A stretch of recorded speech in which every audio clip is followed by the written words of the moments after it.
Shalom, selamat sore ibu-ibu yang dikasihi Tuhan Yesus. Apa kabar? Semoga semuanya baik-baik ya dan tetap semangat. Puji syukur pada Tuhan, pada sore hari ini kita dapat beribadah dalam persekutuan wanita Unike secara online. Mari kita siapkan diri dengan bersaat teduh.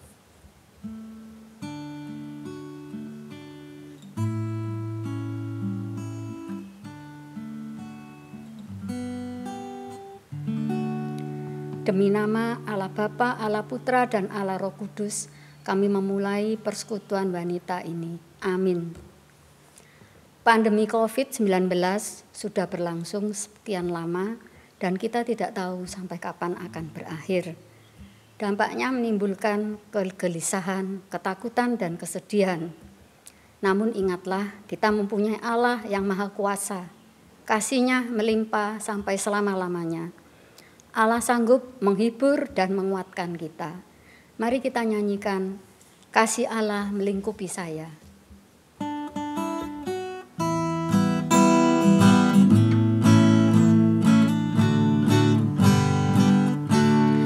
Kasih Allah melingkupi saya, lingkupi saya selama-lamanya,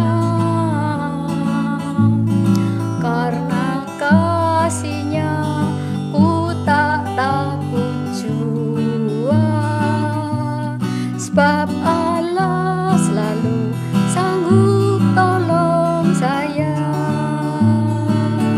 Ku tak dapat hidup tanpa kasih, kasih Yesus mengangkat aku dan menghibur aku, menguatkanku. Ku tak dapat hidup tanpa kasih, kasih Yesus mengangkat aku, melayani Tuhan dan sesama lebih sungguh. Kasih Allah melingkupi saya, lingkupi saya selama-lamanya, karena kasih-Nya ku tak takut jua, sebab Allah selalu sanggup tolong saya. Ku tak dapat hidup tanpa kasih, kasih Yesus mengangkat aku dan menghibur aku, menguatkanku. Ku tak dapat hidup tanpa kasih, kasih Yesus mengangkat aku, melayani Tuhan dan sesama lebih sungguh, melayani Tuhan dan sesama lebih sungguh. Mari kita berdoa. Kami mengucap syukur ya Tuhan atas kasih setia-Mu yang senantiasa menyertai kami. Terima kasih atas pertolongan dan tuntunan-Mu di dalam hidup kami. Kami lemah ya Tuhan. Kami sering jatuh di dalam dosa dan kesalahan, baik melalui pikiran, perkataan, dan perbuatan kami. Ampunilah kami ya Tuhan. Berikanlah kami hati yang taat kepada Tuhan, senantiasa mengandalkan Engkau, hidup seturut kehendak-Mu, karena rancangan-Mu Tuhan adalah yang terbaik dan terindah bagi kami. Saat ini kami bersekutu, memuji dan mendengarkan firman-Mu. Kiranya Engkau berkenan dan memberkati persekutuan ini. Demi nama Yesus, Tuhan dan Juru Selamat kami berdoa. Amin. Firman Tuhan akan disampaikan oleh hambanya Pendeta Tikijo. Sebelum mendengarkan firman Tuhan, kita memuji Tuhan dengan lagu Ku Mau Hidup Seturut Kehendak Tuhan.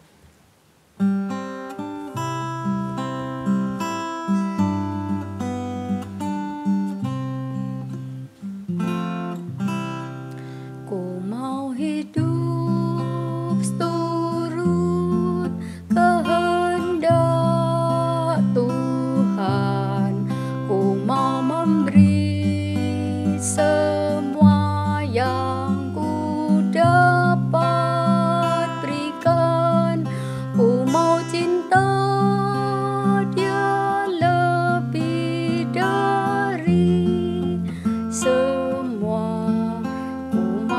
belajar membalas kasih-Nya.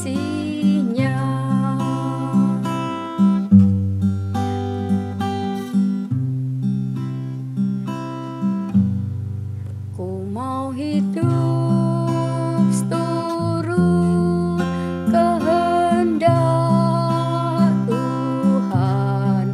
Ku mau memberi semua yang ku dapat berikan. Ku mau cinta Dia lebih dari semua. Ku mau belajar membalas kasih-Nya.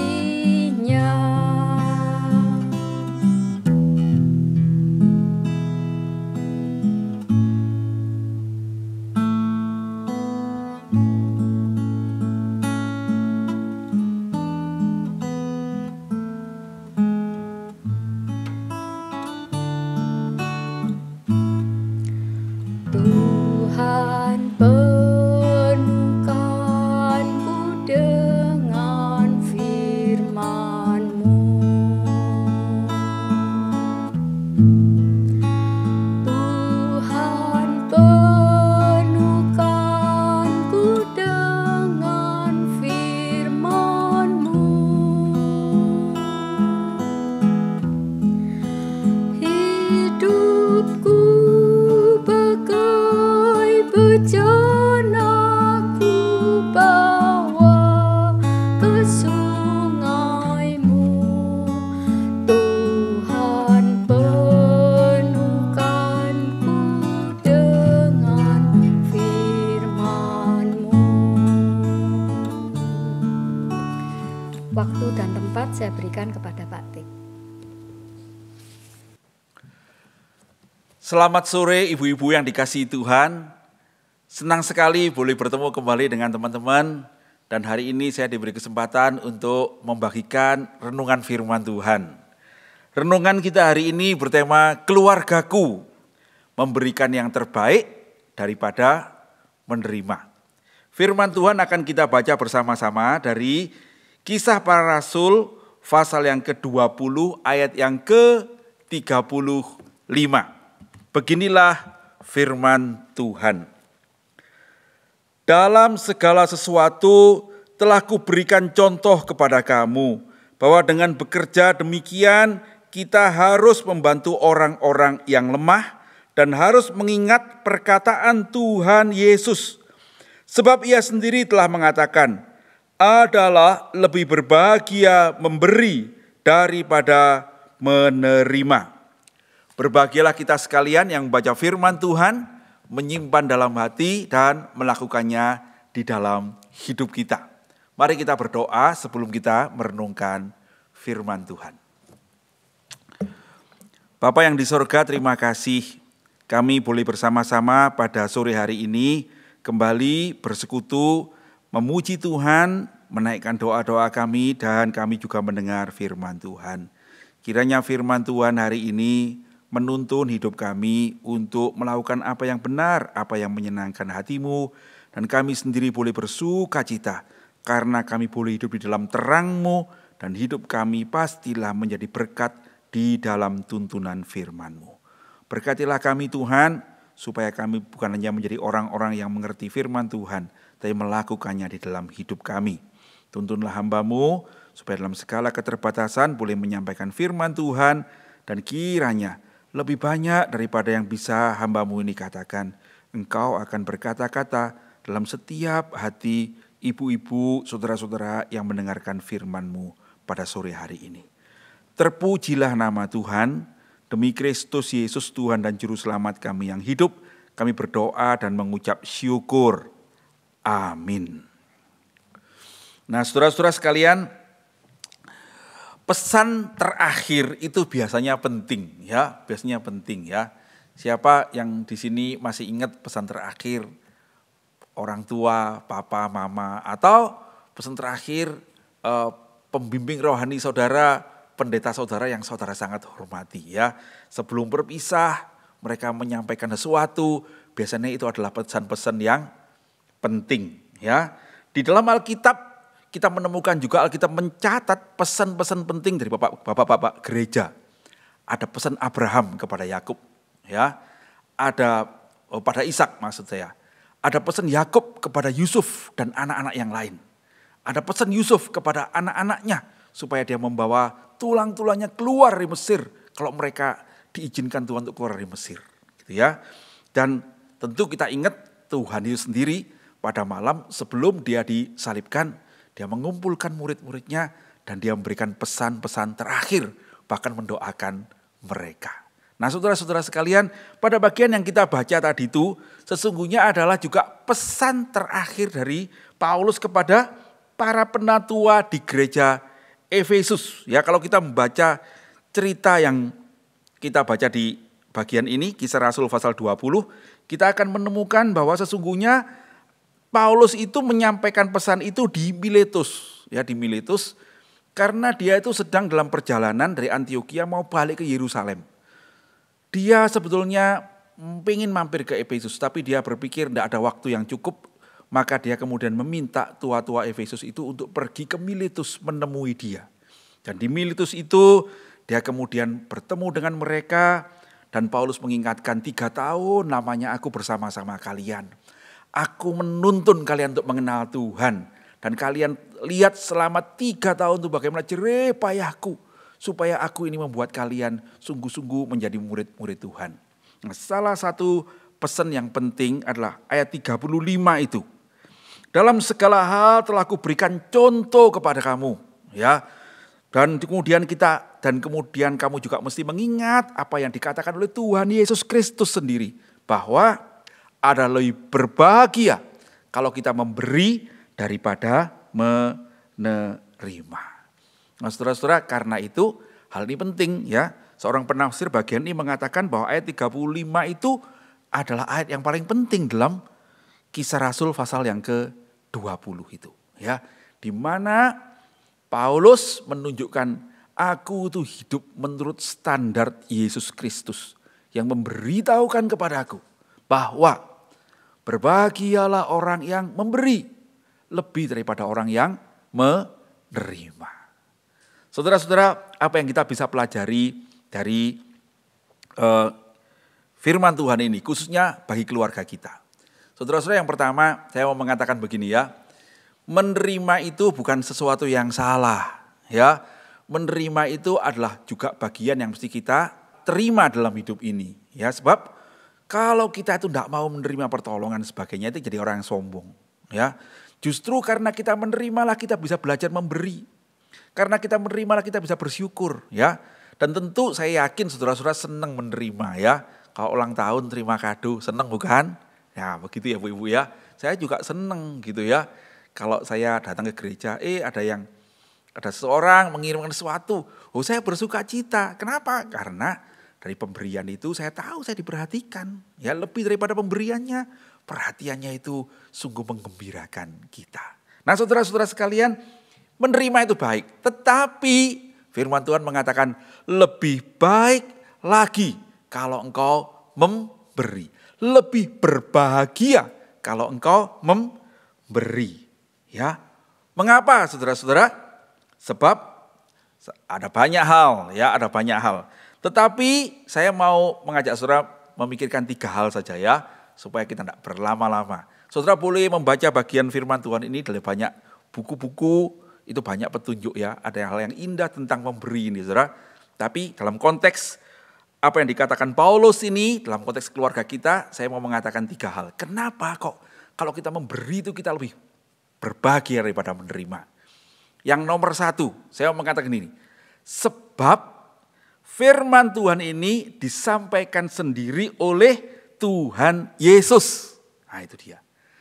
Alasan pertama, kenapa kok kita itu lebih bersuka cita dalam memberi daripada menerima. Sebab itu dikatakan sendiri oleh Tuhan Yesus. Itu juga yang dikatakan oleh Paulus. Ketika Paulus mengajarkan ini, dia mengatakan ingatlah apa yang dikatakan sendiri oleh Tuhan Yesus.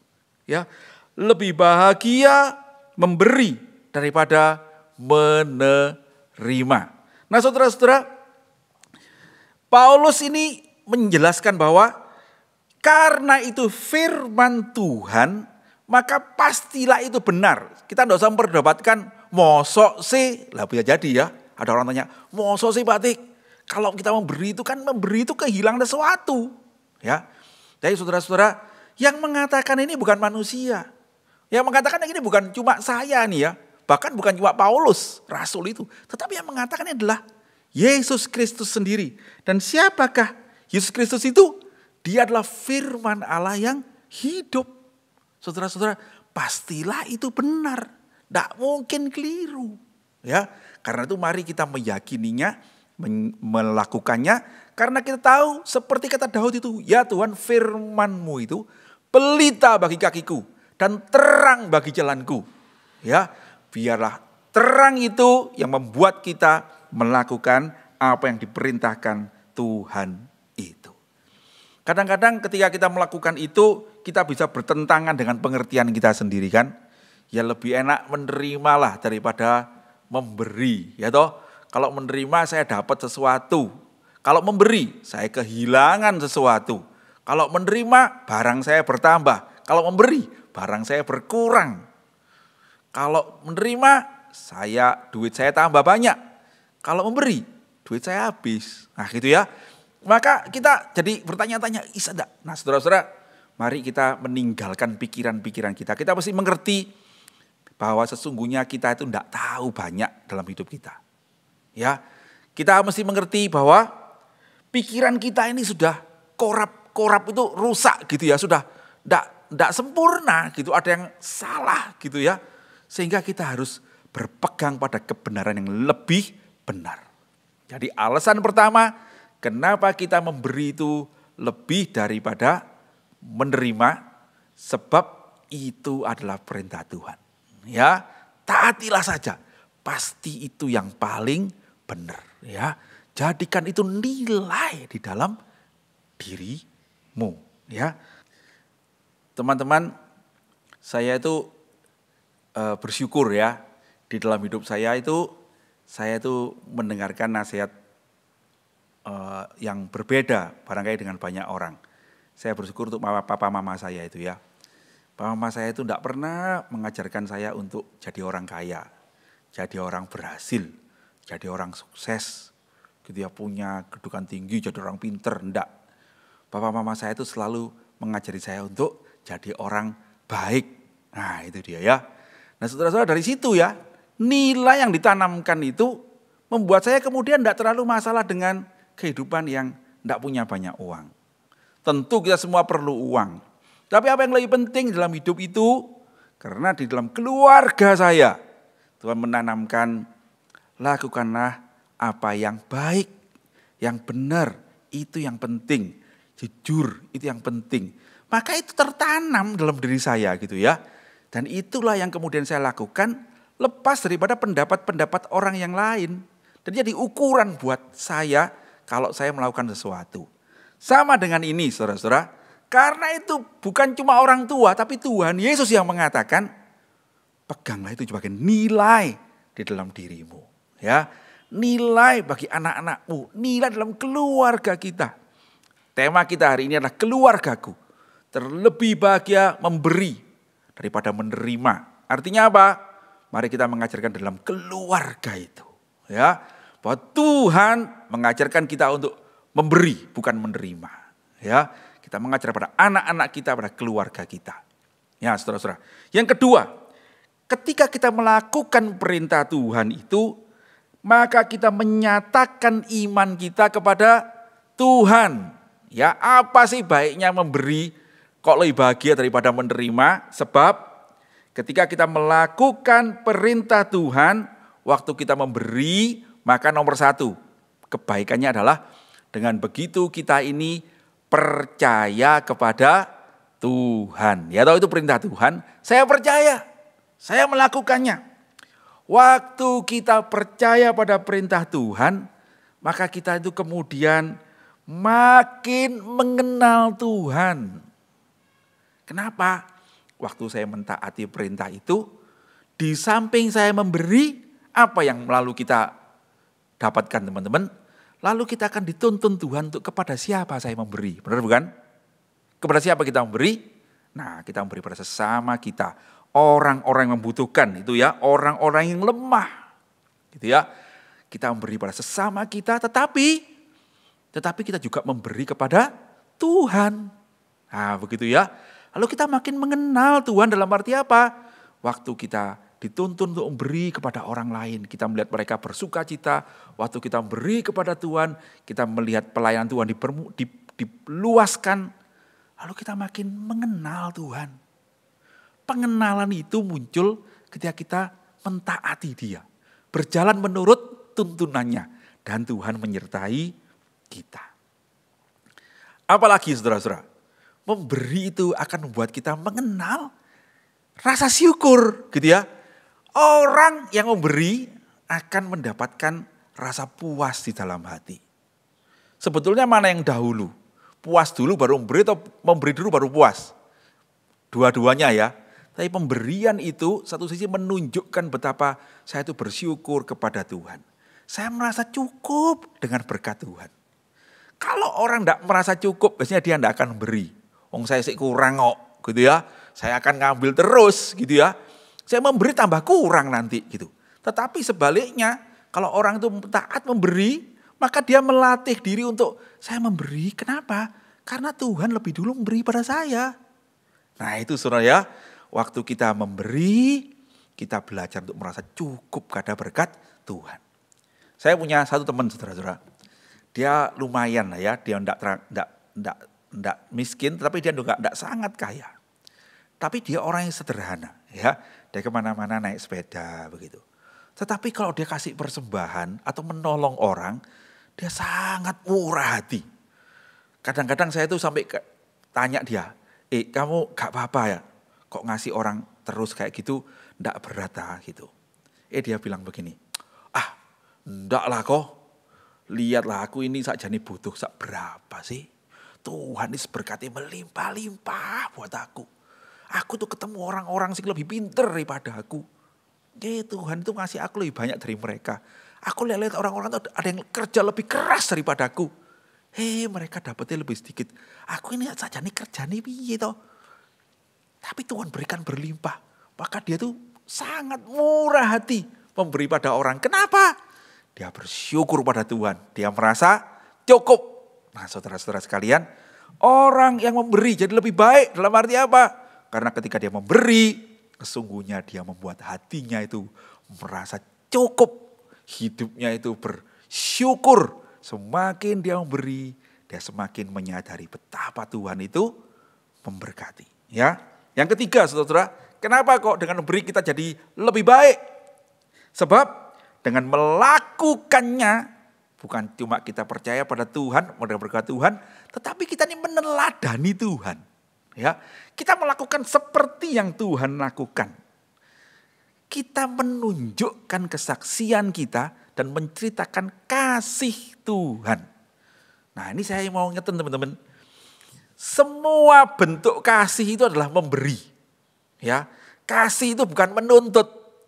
Menuntut itu bukan kasih, tapi minta dikasihi, gitu ya.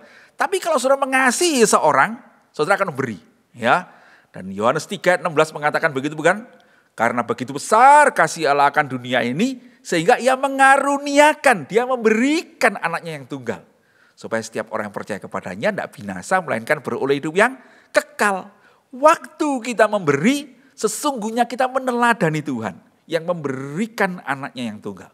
Waktu kita memberi, kita memberikan kasih kita pada sesama kita.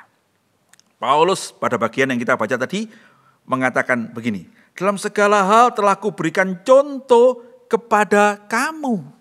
Nah, Paulus juga melakukan itu sebagai teladan. Ya, contoh teladan bukan? Nah, sama. Jadi Paulus mengharapkan kita pun belajar memberi supaya kita meneladani Paulus, tapi sesungguhnya meneladani Yesus Kristus, ya. Dan kita di dalam konteks itulah kita lalu bisa bersaksi.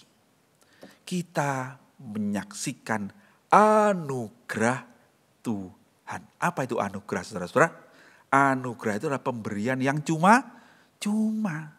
Dan sesungguhnya alasan terbesar kita bisa memberi adalah karena kita sudah menerima anugerah Tuhan itu. Ya, saudara-saudara, waktu kita menerima anugerah Tuhan, kita belajar seperti Dia memberikan kepada kita kebaikannya, kasih-Nya. Kita memberikan pada orang lain kebaikan dan kasih supaya nyatalah kasih Tuhan kepada sesama kita. Kalau kita bisa memberi, saudara-saudara, kita akan menyaksikan kebaikan Tuhan. Bagaimana kita bisa bersaksi? Kalau kita memberi. Ya, kalau kita menceritakan kabar baik, kesaksian hidup kita. Baik, saudara-saudara, 3 hal itu menjadi alasan yang cukup bukan untuk kita semua memberi. Pertama, kenapa memberi itu lebih berbahagia dari menerima? Sebab itu adalah perintah Tuhan. Pas itu benar. Tidak akan keliru. Yang kedua, dengan memberi itu kita akan jadi lebih baik daripada menerima. Sebab ketika kita memberi kita akan bersyukur. Percaya saudara-saudara, memberi akan muncul dari hati yang bersyukur. Ya, jangan memberi untuk dapat rezeki. Ya, ada orang tuh memberikan perpuluhan, tujuannya apa? Supaya kalau saya memberikan perpuluhan gereja, Tuhan membalaskan berlipat-lipat ganda. Oh, saya pikir itu bukan memberi. Itu lagi dagangan sama Tuhan. Itu, saya beli ya Tuhan, nanti saya dapat untung, gitu kan? Saya masukin deposito ya Tuhan, kamu kasih bunga ke saya, gitu. Itu memberi enggak? Enggak. Buat saya itu adalah dagangan, ya. Memberi itu adalah menyampaikan segala sesuatu dengan sukacita tanpa berpikir mendapatkan sesuatu. Kenapa? Karena kita sedang meneladani Tuhan yang memberikan kasih-Nya, anaknya yang tunggal kepada kita. Nah, saudara-saudara sekalian, sekarang aplikasinya. Keluargaku terlebih berbahagia memberi daripada menerima. Maksudnya adalah mari saudara-saudara di dalam hidup kita berkeluarga. Bersama anak-anak, bersama suami, bersama seluruh keluarga. Mari ibu-ibu kita belajar untuk memberi. Menghayati kebenaran ini. Bagaimana menghayatinya?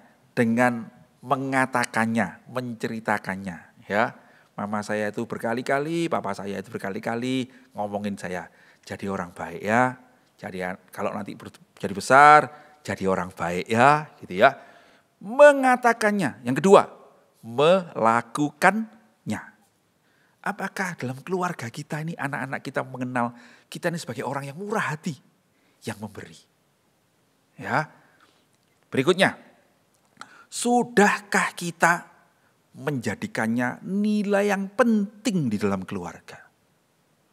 Apakah kita nanti kalau anggaplah suatu hari Tuhan mengizinkan kita sakit keras misalnya gitu ya. Kira-kira pesan apa yang saudara akan sampaikan pada anak-anakmu, pada keluargamu?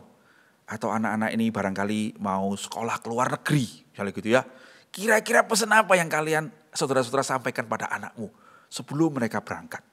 Saudara-saudara, pesan ini penting. Ya, Paulus mengingatkan pada penatua di Efesus. Ingatlah apa yang dikatakan oleh Tuhan Yesus. Lebih berbahagia orang yang memberi daripada menerima. Maukah kita mengatakan pada anak-anak kita, pada keluarga kita, jadikanlah hidupmu berkat, nak. Jadikanlah hidupmu terang dunia, nak. Jadikanlah hidupmu itu garam dunia, nak. Ya, berikanlah.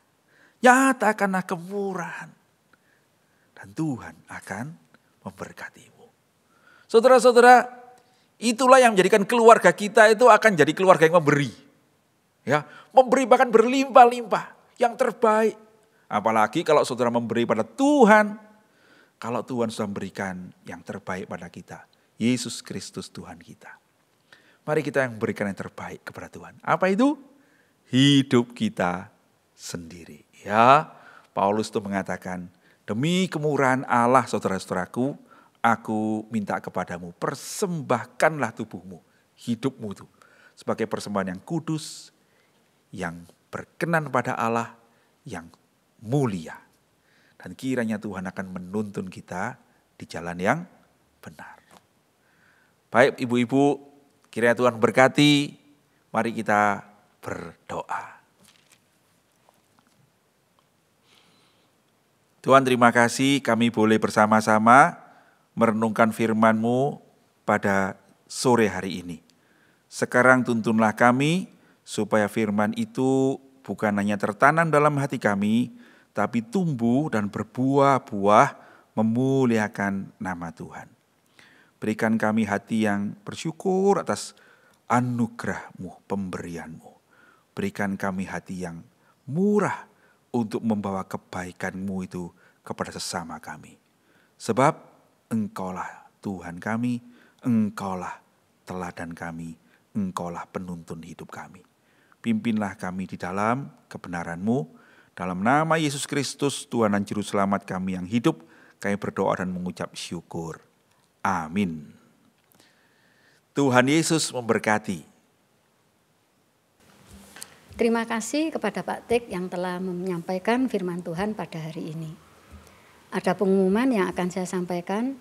Persekutuan wanita yang akan datang diadakan 2 minggu lagi, yaitu pada hari Jumat 17 September pukul 6 sore secara online dengan tema Keluargaku Memberitakan Injil. Pembicaranya adalah penginjil Margaret, MC-nya Ibu Katarina. Komunitas wanita melalui Zoom diadakan setiap Jumat kedua dan keempat pukul 6 sore. Mengundang ibu-ibu, saudari-saudari ikut bergabung dan bersama-sama kita belajar, berbagi, bertumbuh, menjadi murid Yesus yang memuridkan. Hari Minggu ini tanggal 5 September dibuka kembali ibadah umum persiapan tatap muka atau onsite pukul 7. Ada perjamuan kudus di gereja dengan menerapkan protokol kesehatan yang ketat. Bagi ibu-ibu atau saudari-saudari yang akan mengikuti ibadah umum online, dapat mengambil roti dan anggur perjamuan di gereja dengan menghubungi penginjil Licu Mulyatan. Yang terakhir, hari Minggu pada tanggal 19 September, gereja memperingati hari ulang tahunnya yang ke-39. Ibu-ibu, saudari-saudari dapat memberikan persembahan syukur melalui rekening gereja dengan jumlah nominal persembahan ditambahkan Rp1. Sekian pengumuman. Kita mengakhiri persekutuan ini dengan menyanyikan Bapa Terima Kasih.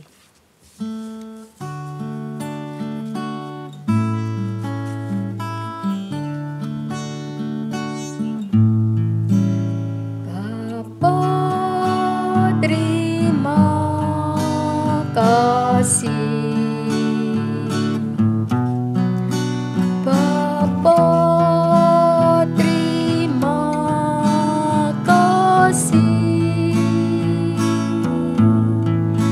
Bapa di dalam surga, puji terima kasih.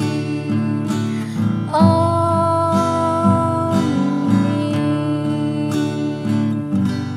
Sampai jumpa, Tuhan memberkati.